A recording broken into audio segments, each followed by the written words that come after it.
Alright, ladies and gentlemen, last reaction of the day, and then I gotta get started with the newest episode of One Piece. I'm terrified of what we're about to witness. So let's go ahead and get started, shall we? Yo, peoples! Qushu 92 here, and welcome back to more Sakamoto Days. In the last chapter, we had Shin facing off against Uzuki, and Shin remembering what people told him, specifically Nagamo telling him that if you're going to face off against Uzuki, you can't show any bloodlust, otherwise the old man Sakamoto personality will creep up, and it's going to be bad news bears for you. So, there's an altercation between Shin and Uzuki, and they fall into an aquarium. So when it seems like things are starting to calm down, unfortunately, inside of this aquarium is a shark, which animals can show bloodlust as well, and they don't understand how to limit bloodlust. It goes to attack Uzuki, and that amount of bloodlust awakens the old man Sakamoto personality, and now the Sakamoto personality is currently the one in control. And considering all of Japan is filled with people who are probably feeling rage and bloodlust for not being able to use their guns to shoot other people, I feel like it's not just Shin who is in trouble. It is pretty much all of Japan because the Sakamoto personality and old man Sakamoto had no problem slicing both friend and foe alike. So that's where we're at with Sakamoto Days, isn't it great? Let's see what happens in chapter 215, Days 215, Sea of Corpses. That's the last title you want to hear. That is not the title one wants to hear after the old man Sakamoto personality actually shows up. But we have Uzuki walking towards Shin after basically blowing up the entire aquarium by slicing through it. And he's walking towards Shin. I don't know how long I can last against Mr. Sakamoto, but I have no choice. If I can just slow him down a little bit. And Uzuki goes to slash at Shin, and Shin jumps away, while Uzuki slices through an entire support column that he was hiding behind. And it's not just one slash, it is multiple slashes up. He swung once, and multiple slashes are going up the pillar. How do you swing once and cut more than once? How does that work? See, I ask these questions specifically as Sakamoto Days, like the ridiculousness of someone dying, but their rigor mortis keeps their hand attached to another person, and that's the reason why Kumanomi has no right arm, but a mechanical one.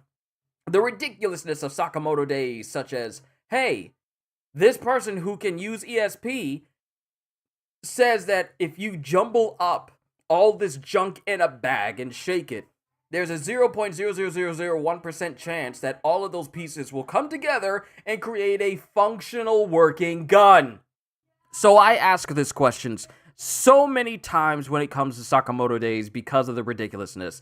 And now I'm here looking, going, he swung once.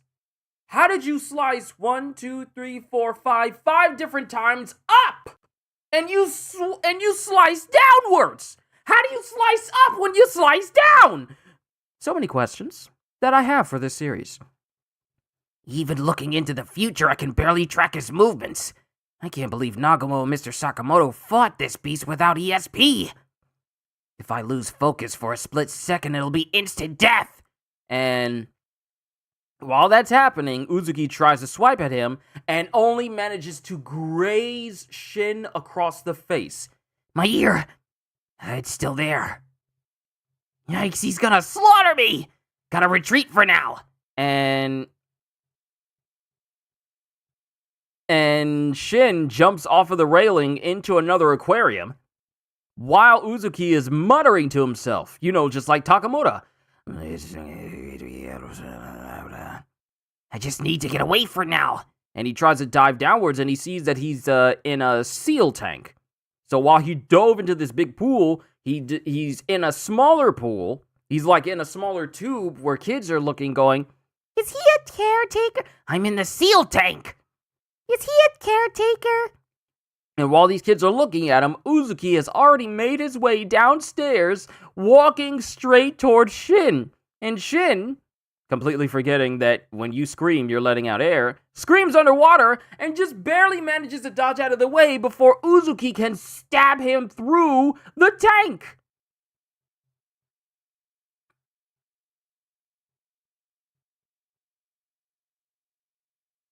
And when Shin falls out, he starts to get up and he's coughing, and other people are screaming, "Ah! Hey now, you make my kid cry!" And then Uzuki glares. Uzuki glares at them. Remember, Uzuki, under the effects of the Sakamoto personality, does not see friend or foe. He only sees targets, adversaries, people that need to be cut down. Civilians are not exempt from this. So while he starts to look at the man behind him, Shin gets up. And Shin apparently uses this opportunity to send some bloodlust towards Takamura, towards the Sakamoto personality, in order to, get his attention so that he doesn't wind up killing civilians. And he continues to mutter, "Your enemy's over here, jerk!"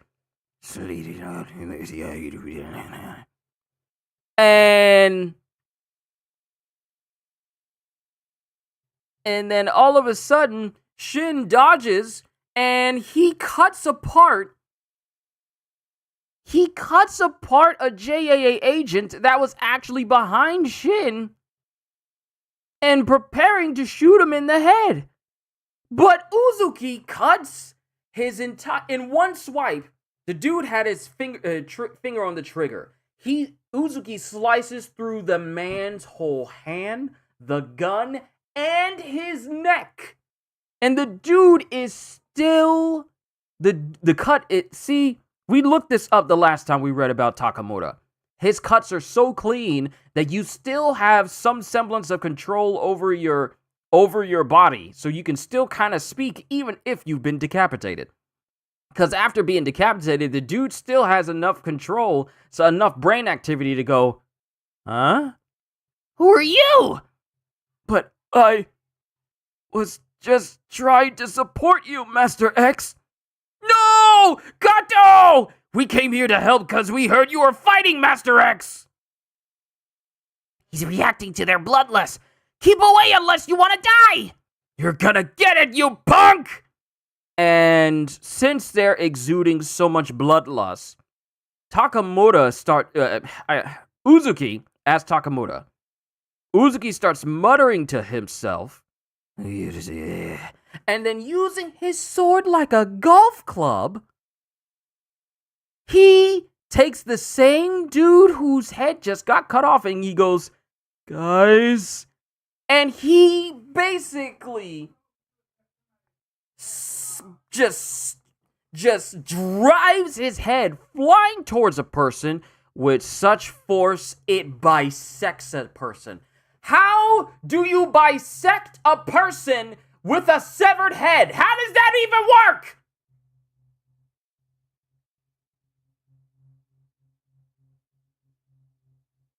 He took homeboy's head, slapped it like a golf club, like a golf ball, with enough force to literally obliterate a person's torso with the head. I don't think y'all heard me. How do you make a head cut a person in half? And Uzuki is just killing his own men. And then the others go screaming, "Saijo!" And Uzuki just starts cutting them apart. He just starts cutting them all apart. And all the civilians are screaming, "Ah! Ah! Run, everyone!" "What now? Do I try hijacking his thoughts to stop him? Will it work on a monster like him? If I fail, it's all over. Even if I froze him for a split second, I'd never be able to finish him off alone." And Shin is just thinking about his head being cut off just like the other guy's head. "If I just had some support, I hope they're okay." Referring to the old dude from the lab, Heisuke, Boiled, and Kendaka. And then he starts running through, the overhead aquarium when you go through the tunneled overhead aquarium. I can't whip out now. Gotta think of something. And then while Shin is running, he looks to the side, and he suddenly sees the body of a JAA agent in the aquarium he's running past.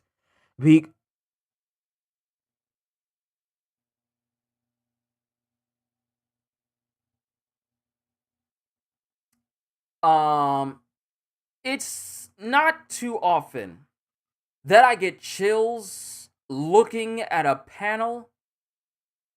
Shin runs into this aquarium, this tunnel, and it just has all the bodies of the JAA agents in this pool, in this aquarium tank.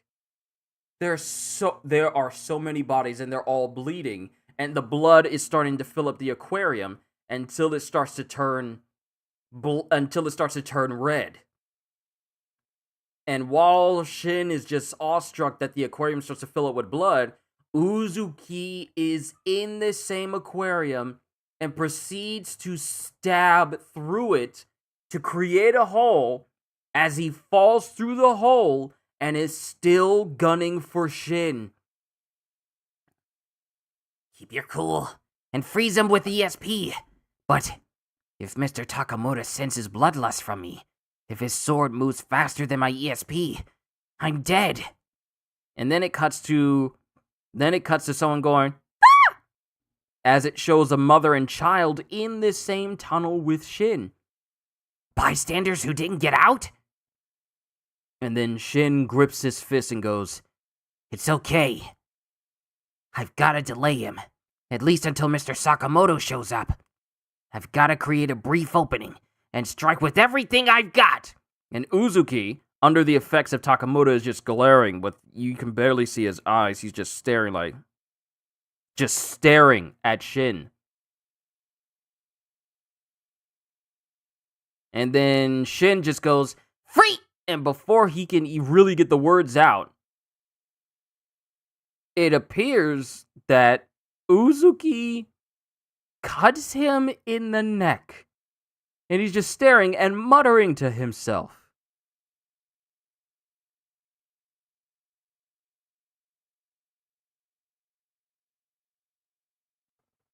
He's still muttering as it looks like Shin's been cut in his neck.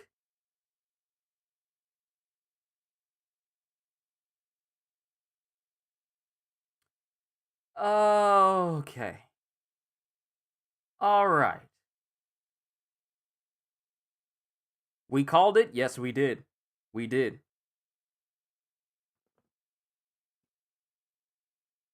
Hold on.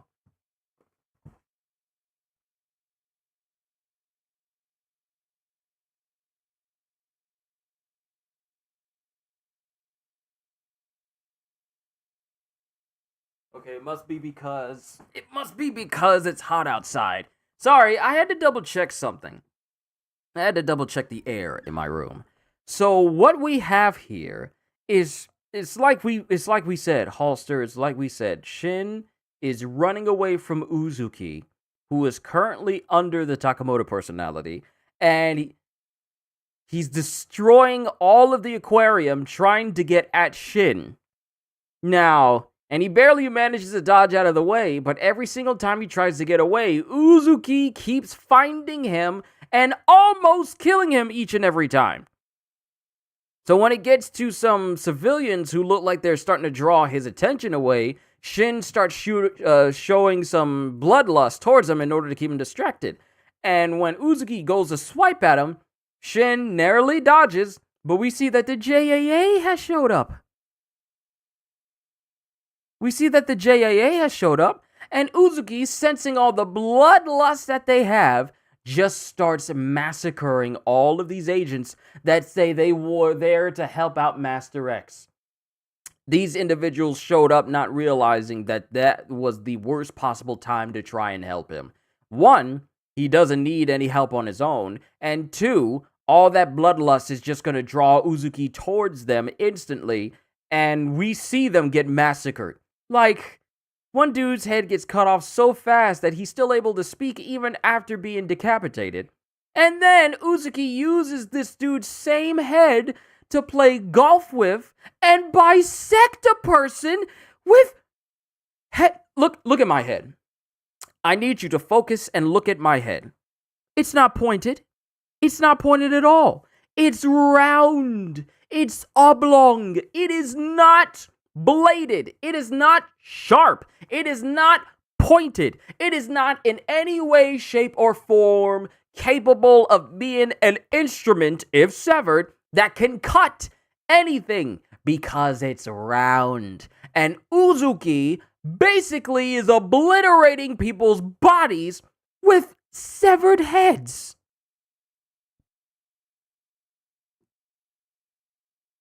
And while he's obliterating, we see more people getting completely obliterated by Uzuki. And when Shin tries to run, he gets a moment to himself only for the aquarium he's surrounded by.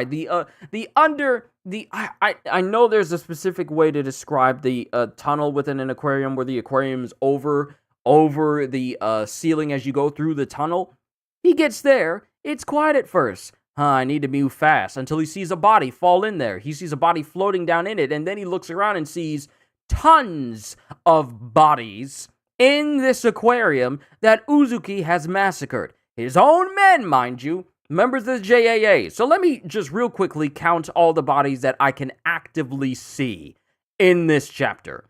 1, 2, 3, 4, 5, 6, 7, 8, 9, 10, 11, 12, 13, 14. 14 bodies in an instant, already dead and thrown in the aquarium. And then it fills up with blood that Shin can't even see through it anymore. Uzuki willingly gets in there, dives into the aquarium to find him, opens up a hole that allows water to rush out of this aquarium, so one is going to flood into this space, and Uzuki is still making his way towards Shin. There's some civilians in there. Shin vows to protect them, and he wants to attempt to try and use ESP, but it looks like Sakamoto slices faster than he can use his ESP, as it appears. Now, I'm just going to go ahead and throw this out there. Shin is not dead. He is not dead. I wouldn't be surprised if if this is a vision of him trying to use freeze on Uzuki. He's seeing a short vision of the future of him trying to say freeze and Uzuki killing him. I wouldn't be surprised if this is a vision of him seeing what will happen to him if he attempts it. That's what I feel like this is. That's what I feel like this is. He saw in the future that if I try to say freeze, he's going to slice my head off completely. I also like the detail of that cut going straight through the speech bubble as well. Literally cutting his very words in half. And it just ends with Uzuki just standing there staring at him, muttering like old man Sakamoto. We talked about this. We talked about this. Halster, you brought it up. Other people brought it up as well. The Sakamoto personality was only able to be subdued by Rion. That was it. No one else on the outside was capable of stopping Uzuki with their own power when he was under the effects of the Sakamoto personality. Now, with all of this bloodlust in the air, which I hope there aren't any more JAA agents because they're going to get cut down as well, just sliced apart like they're nothing. Like they're nothing! Just slicing them all apart, and now still gunning for Shin. So, and we're not going on break either.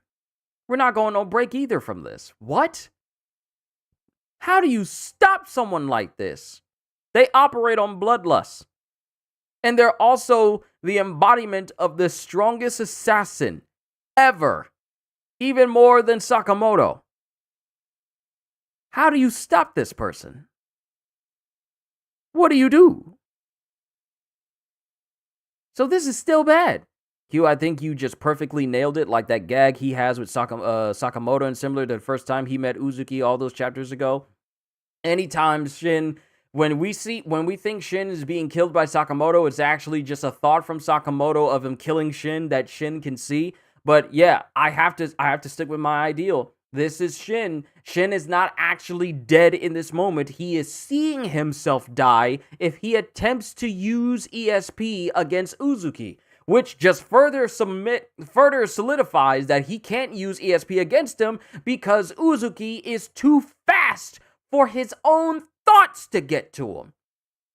He's literally saying he's faster than the speed of thought, which is dangerous when you think about it, because the only other person I know that can move faster than the speed of thought is the Flash.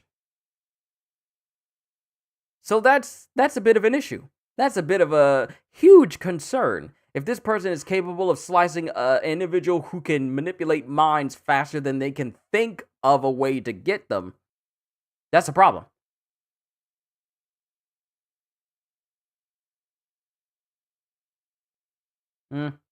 Something's on my... I don't like that. Something's on my lip.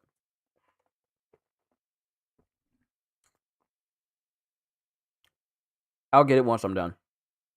So here we are, with Shin still facing off against Uzuki under the effects of the Sakamoto personality. And I don't think that is going to turn off anytime soon. So this is bad. This is bad. How do you beat this man? How do you beat this man who can turn severed heads into literal shot puts that are capable of obliterating human torsos?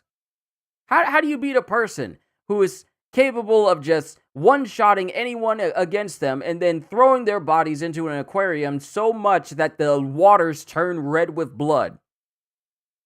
How do you fight someone who is so skillful with a sword under this personality that they can swipe once and then proceed to cut multiple times with that one swipe?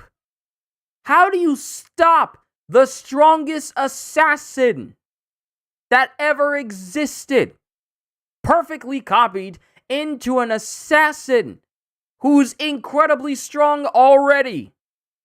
And this is in a much younger body, because Old Man Sakamoto was old. He was crazy strong, but he was old. Now we got Sakamoto in a younger body, and no one can really stop him. How do you stop someone like this?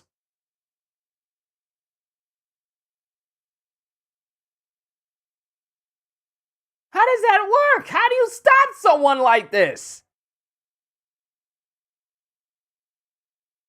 And we're not going to break, so now we got to see how Shin is going to survive this.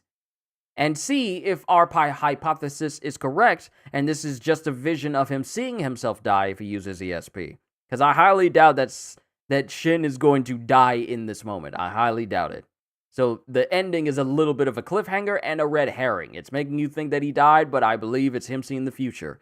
But we're just going to have to see how. How do you beat this? How do you beat this person? Because Rion hasn't shown up yet to wrest control. How do you beat someone like this? I don't know. But this was a fairly horrifying chapter. I mean, I literally got chills seeing all of those bodies in the aquarium all above Shin. So that actually gave me chills, just seeing all of these people who probably ran there in order to help out Uzuki, not realizing that Sakamoto doesn't know who friend and foe is, just targets, and they literally died. Showing up. They literally all died. So now the question is, Shin is still trying to get away from Uzuki. Mind you, that mother and child is still in that hallway, so he's got to think of something in order to keep Uzuki from killing them. Hopefully they won't show any bloodlust, but this is still a bad situation. The Sakamoto personality has not toned down. It has not relinquished control, and Uzuki's back in the driver's seat. It's just Sakamoto all the way. So hopefully this can be contained in the aquarium because of all the angry people who are outside who can no longer use their guns. And that's pretty much a vast majority of Japan right now. So I think that would actually be a bad situation simply because with all that bloodlust from all those citizens of Japan, that's going to be a lot of civilian lives just cut down. And this is why that man is not allowed to step outside the aquarium. Yeah, it's got to be resolved here. It has to be resolved here and now, because if that man gets outside, that man is going to massacre all of Japan. And then we're not even going to have to worry about the fallout of people getting guns. And we already lost 320,000 people in Japan because of the gun law that Uzuki put out. Imagine how many people we'd lose if Uzuki Takamura went outside and just started killing people. And seeing as how there's no one that can really stand against Takamura, that would be a massacre on a nationwide scale. By one man. So this man cannot get outside the aquarium at all. The future of Japan's citizens are literally at stake. Specifically, the ones who are probably angry and rage-filled because they can't use their guns anymore. That man cannot leave the aquarium or everyone is going to die. Plain and simple. If he leaves that aquarium, everyone dies. So since we're not going on break from a chapter like this, I am desperate to find out how this goes. I'm just so happy that this is such a momentous week. We got a wonderful chapter, and let me go ahead and bring this to a close because I still got to do my One Piece episode and get that out to you guys. We had a wonderful chapter of One Piece. Well, I want to say probably one of the best chapters of this year of One Piece. And we had a terrifying chapter of Sakamoto Days just now. Got a One Piece episode for you guys in a few. And we have not only the start of my solo leveling novel reading tomorrow, but we also have the release of the Switch on Wednesday and Thursday, with Thursday encompassing the beginning after the end, Kaiju number 8 moving to Thursdays, and also my unboxing of the Nintendo Switch 2 as well. Also, after Thursday, on Friday, is the start of Summer Game Fest. So there's just a ton of things to look forward to that I'm going to be covering on this channel. And I can't wait to share those moments with all of you. I'll make an update video. Pardon me. I'll make an update video for all of you, both members and regular viewers as well, so you guys can know exactly what I'm going to be doing for you all this year. But overall, this was a bombshell of a day for One Piece and Sakamoto Days, especially One Piece. I dare say One Piece had me out of my chair a copious amount of times considering what happened in today's chapter. But Sakamoto Days just has me terrified for what's unfolding in this aquarium that still has people inside. So now we gotta wait until next week to see where things go from here. And hopefully, Shin is able to figure out a way to either slow down Uzuki until someone shows up to help him. Because Shin needs help. He is not on Uzuki's level. He is definitely not on Takamura's level. And even with his power, there's still the threat that he could die instantly if he wastes even a single second. So now, we are left to wonder how he's going to do all of this in next week's chapter. But I think I covered everything that I wanted to cover here today, and now I'm just terrified of what could happen if this man gets outside. Because if he gets outside, it's over. There won't be anybody else to stop him. Because we still don't know if Sakamoto has gotten back to the way he was before in order for him to take on a threat such as Uzuki. Because he's still suffering some trauma after almost losing his wife. And though we haven't seen him for a minute, I really hope he's gotten himself back in shape. In his, mentally. I hope he mentally has got himself back to where he needs to be. But we're just going to have to see as the story progresses. You guys let me know what you thought of this chapter as a whole in the comments down below. And all I can say to you is, 1, I am terrified of how this fight is going to end and how it's going to prolong. But also, hope you all enjoyed. Can't wait to see you all in my next video. Like, comment, and subscribe if you haven't already, because I am always looking forward to entertaining you. And because I know you're coming back anyway. So have a fantastic day, and once again, as always, later peoples, I am so terrified about what's going to happen.